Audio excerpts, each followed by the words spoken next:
네. 성도님 환영합니다.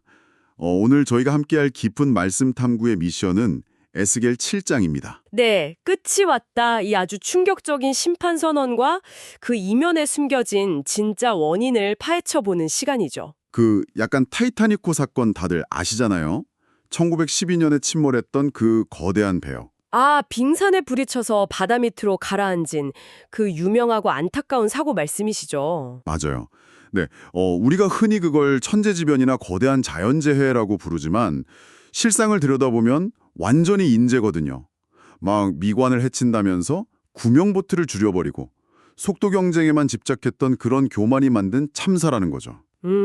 그러니까 배 자체의 결함이나 바다의 문제라기보다는 인간의 욕심과 안전 불감증이 폭발한 결과였다는 거네요. 정확합니다. 그래서 오늘 성도님이 보내주신 에스겔 7장 묵상 노트를 쫙 보면서 저는 이 에스겔서의 이스라엘 멸망이 꼭 이 타이타닉호랑 너무 소름 돋게 닮아있다는 생각을 했어요.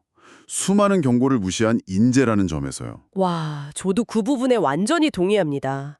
겉보기엔 그 바벨론이라는 거대한 빙산에 부딪혀서 하루아침에 무너진 것 같잖아요. 하지만 사실 배 밑바닥은 이미 오래전부터 심각하게 썩어 있었거든요. 이미 가라앉을 준비를 하고 있었던 셈이네요. 맞아요. 예언자들을 통해서 수없이 경고 사이렌을 울렸는데도 그 사람들은 스스로 그 알람을 꺼버렸으니까요.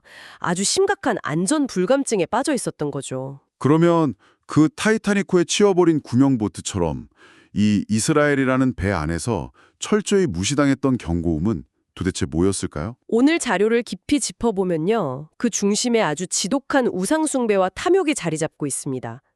근데 이게 단순히 다른 종교에 끌렸다, 이런 종교적 타락의 차원이 아니에요. 단순한 종교적 타락이 아니면 다른 이유가 있었다는 건가요? 네, 이 우상숭배가 작동하는 방식이 막 엄청 교묘하거든요. 당시 부자들이나 기대권층에게는 약자를 보호하는 하나님의 희년 제도가 너무 불편했던 거예요. 땅의 참 주인이 하나님이라는 그 원칙이 엄청 거추장스러웠던 거죠. 내 맘대로 땅을 차지하고 부를 독점해야 되는데 신현법이 자꾸 발목을 잡으니까요. 맞습니다. 반면에 이방신들의 도덕률은 그들의 끝없는 탐욕을 아주 자연스럽게 정당화해줬어요. 그러니까 우상숭배는 경제적 착취와 땅 독점을 위한 뭐랄까 완벽한 종교적 면죄부였던 셈입니다. 와, 진짜 소름 돋네요. 약자들을 빚과 고통으로 몰아넣으면서까지 부를 쌓기 위해 우상을 적극적으로 이용한 거군요. 그래서 성도님이 짚어주신 15절과 19절을 보면 여기서 기가 막힌 모순이 나오잖아요. 네, 그 밖에는 전쟁이 터지고 안에는 전염병이 도는 그 극단의 상황 말씀이시죠? 네, 맞아요. 사람들이 그토록 목숨 걸고 모았던 은과 금을 막 길거리에 오물처럼 내던진다는 대목이요. 결국 전쟁이나 전염병 앞에서는 그 자랑하던 보석으로 허기진 배를 채울 수가 없으니까요. 그러니까요.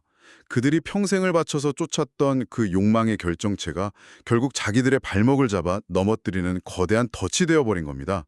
참 허무하죠. 근데 저는 여기서 살짝 의문이 들더라고요. 그토록 귀하게 여기던 죄물이 오물처럼 버려지는 이 극단적인 재앙 앞에서 하나님은 도대체 왜 이스라엘을 이렇게까지 내버려 두셨을까 하고요. 그 해답이 바로 23절과 24절 분석에 나옵니다. 멸망의 진짜 본질적인 이유는 제사를 빼먹어서가 아니에요. 그 땅에 사력과 폭력이 가득 찼기 때문이거든요. 아, 폭력이요? 정의와 이웃사랑을 실천해야 할 사람들이 오히려 폭력을 행했다는 거군요. 네, 이스라엘 백성들은 하나님의 성품을 세상에 보여줄 하나님의 형상으로 부름을 받았잖아요. 그런데 오히려 종교를 이용해서 타인을 착취하고 폭력을 정당화하면서 그들 안에 있는 하나님의 형상 자체가 완전히 파괴돼 버린 겁니다. 듣고 보니 진짜 자기들 입맛에 안 맞는다고 영적 내비게이션 전원을 아예 꺼버리고 막 낭떠러지로 질주한 격이네요.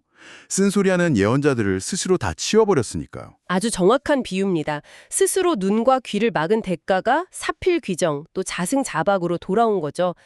26절을 보면요. 정작 재앙이 겹치고 파멸의 날이 닥쳤을 때 살 길을 알려줄 율법을 아는 제사장도 지혜를 줄 장로도 남지 않게 됩니다. 그러니까 예언자도 율법학자도 다 사라진 완벽한 영적 고립 상태가 된 거네요. 맞아요. 하나님이 일방적으로 침묵하신 게 아니라 그들 스스로 하나님의 음성을 전해줄 통로를 모조리 파괴해버린 참혹한 비극인 거죠. 참, 오늘 이 성도님이 꼼꼼히 정리해 주신 이스라엘의 비극이 그냥 수천 년 전 옛날 이야기로만 들리지가 않습니다. 오늘날 우리 교회가 마주한 신앙의 위기라던가 기후 위기 같은 수많은 경고음들이 우리 곁에도 있잖아요. 네, 우리도 타이타닉호 승객들처럼 설마 가라앉겠어 하면서 귀를 꽉 막고 있는 건 아닌지 돌아봐야 합니다. 가장 두려워해야 할 건 당장의 환란이 아니라 경고음이 들리지 않는 영적 무감각이니까요. 맞습니다. 그래서 오늘 이 깊은 말씀 탐구를 마무리하면서 성도님께 이런 질문을 남기고 싶습니다. 하나님의 끝이라는 게 사실 우리가 외면한 수많은 경고에 누적된 결과라면요. 네. 성도님은 지금 당장의 안락함과 화려함을 위해서 내 영혼을 살릴 불편한 구명부투나 쓴소리를 내는 경고음을 나도 모르게 치워버리고 계시지는 않습니까? 오늘 하루 나에게 주시는 작지만 꼭 필요한 묵시의 메시지가 무엇인지 고민해 보시길 바랍니다. 그리고 덧붙여서 우리가 일상에서 무의식적으로 합리화하고 있는 나만의 우상이나 편견은 없는지, 그로 인해 누군가의 아픔을 외면하고 있지는 않은지 깊이 탐구해 보시는 것도 좋겠습니다.